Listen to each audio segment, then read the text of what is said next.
হীরাছড়া চা শ্রমিকরা বাগানে কাজ করে দিন যাপন করছে, সংসার চালাচ্ছেন। কেউ সেখানে তাদের বাধা বিপত্তি দিতে আসেনি, কিন্তু ইদানিং উড়ান ও বাউরি সম্প্রদায়ের কিছু লোক তাদেরকে বাগানে কাজ করতে বাধা দিয়েছে। এমনকি তাদেরকে সেখানে দেখলে মারবে, পিটবে বলে হুমকি দিয়েছে মসবির আলী।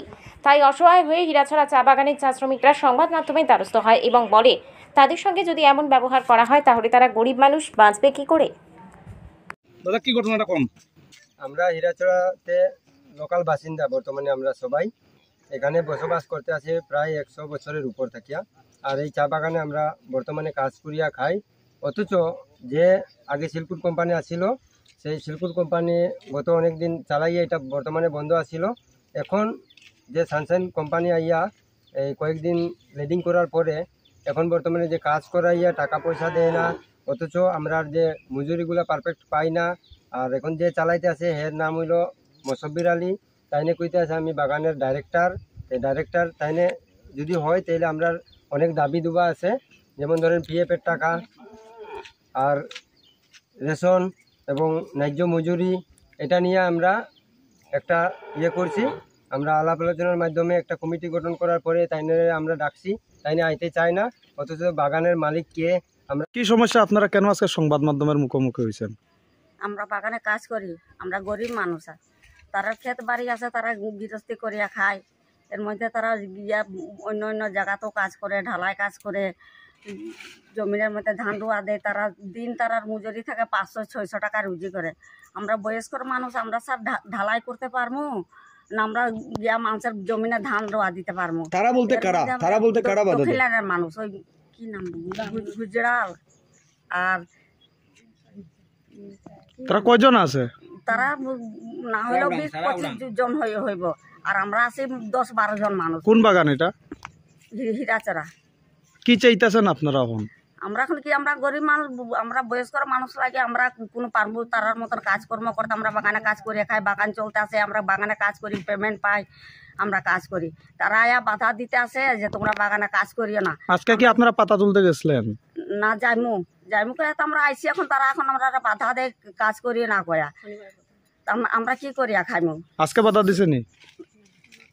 না, আজকে দিছে না, শনিবারে। মানে তারা দল দল হয়ে রয়েছে? হ্যাঁ, তারা আয়া লম্বরের মধ্যে ঢুকছে, লাঠি ডাং মোটা মোটা লইছে, দাও দড়ি লইছে, লয়া আয়া আমরা তারা হিচড়া করছে। ওইটা গতদিন?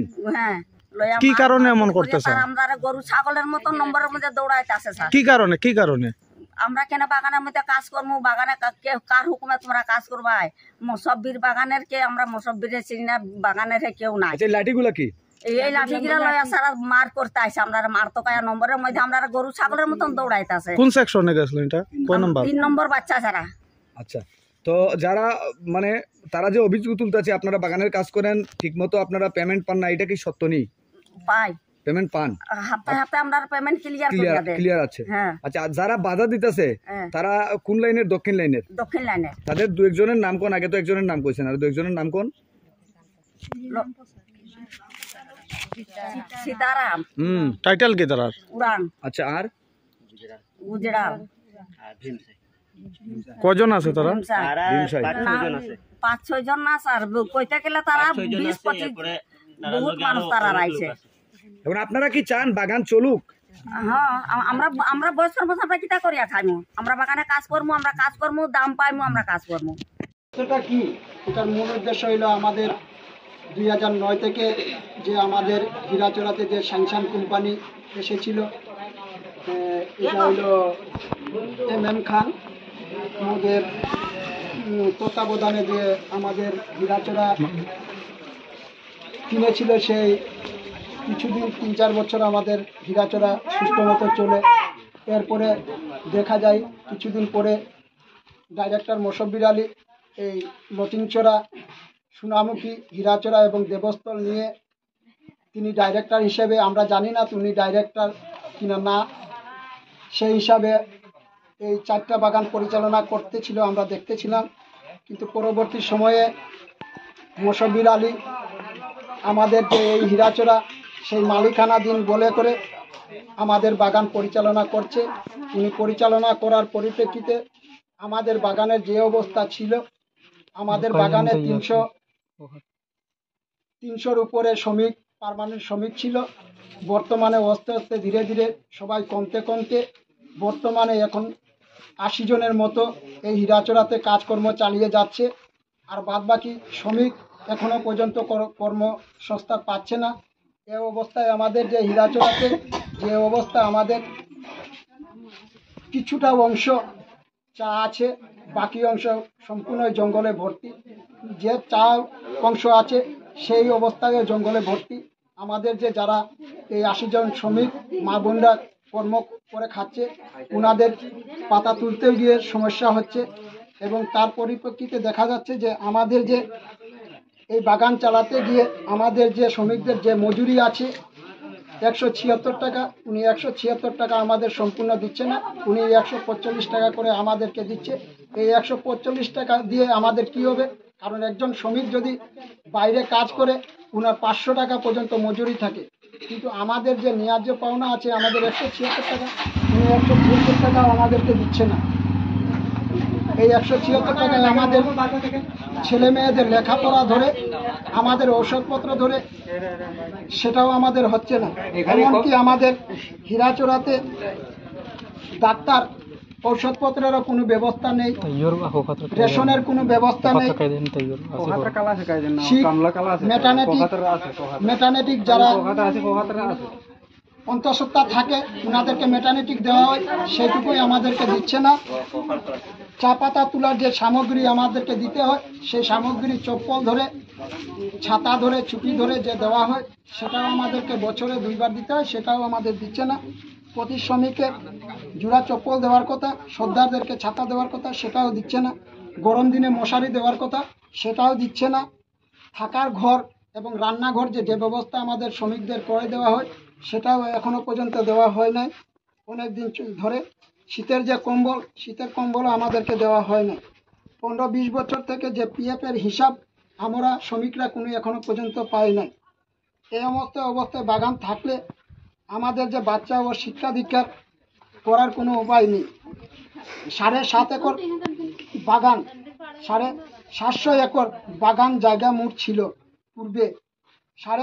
বর্তমানে 350 একর প্ল্যান্টেশন, 300 একর প্ল্যান্টেশন ছিল। এর মধ্যে এখন কমতে কমতে গিয়ে প্রায় 5 একর পর্যন্ত হতে পারে। এবং পার্মানেন্ট ছিল 342 জন, বর্তমানে 80 জন শ্রমিক পার্মানেন্ট আছে। কিন্তু আমাদের শ্রমিক যারা কাজ করছে ওনাদেরকে পার্মানেন্টের কোনো ব্যবস্থা নেই। এবং শ্রমিকদের যে ন্যায্য মজুরি, এই মজুরির দাবিতে আমরা এই 16 দফার দাবি নিয়ে আমরা সমবেত হয়েছি। আমরা এই আন্দোলন চালিয়ে যাব এবং যতদিন পর্যন্ত আমাদের বাগানের এই সমস্যা না সমাধান হচ্ছে, কর্তৃপক্ষের কাছে আমরা দৃষ্টি আকর্ষণ করে বলছি এবং মাননীয় মুখ্যমন্ত্রীর কাছে আমরা আবেদন করছি এই ব্যাপারটা সুষ্ঠু তদন্ত করে। আমরা একটি কোঅপারেটিভ সিস্টেম করেছি বাগান শ্রমিকদের নিয়ে। কারণ হচ্ছে এই মশবির আলী যখন বাগান চালাচ্ছে, তাহলে এর আগে একটা টি কোঅপারেটিভ বলে একটা কোঅপারেটিভ নিয়ে উনি সভাপতি ছিলেন। সেই সভাপতি নিয়ে উনি চালাচ্ছেন। যখন যদি সে মালিক যদি হয়, তাহলে সে কোঅপারেটিভ সিস্টেম করলো কি কারণে? বর্তমানে আমরা সেই কোঅপারেটিভ সিস্টেমের ধারা আমরা যাতে বাগান শ্রমিকের হাতে এই বাগানটা তুলে দিই, তার জন্য আমি কর্তৃপক্ষের কাছে দৃষ্টি আকর্ষণ করে বলছি যাতে আমাদের এই বাগানের সেই সমাধানটা এসে সুষ্ঠুভাবে তদন্ত করে সমাধান করে দেওয়ার জন্য প্রশাসন এবং আইনের কাছে আমরা বিলম্ব অনুরোধ করছি। শ্রমিক ঐক্য জিন্দাবাদ, শ্রমিক ঐক্য জিন্দাবাদ। আমাদের 16 দফার দাবির যত পর্যন্ত সমাধান হচ্ছে না তত পর্যন্ত আমাদের আন্দোলন চলছে। যত পর্যন্ত আমাদের সমস্যা সমাধান না হচ্ছে ততদিন পর্যন্ত আমাদের আন্দোলন চলছে। শ্রমিক ঐক্য জিন্দাবাদ। যতদিন পর্যন্ত আমাদের এই সমস্যা সমাধান না হচ্ছে ততদিন পর্যন্ত বাগান বন্ধ থাকতে হবে। নইলে আন্দোলন চলছে, নইলে আন্দোলন চলছে।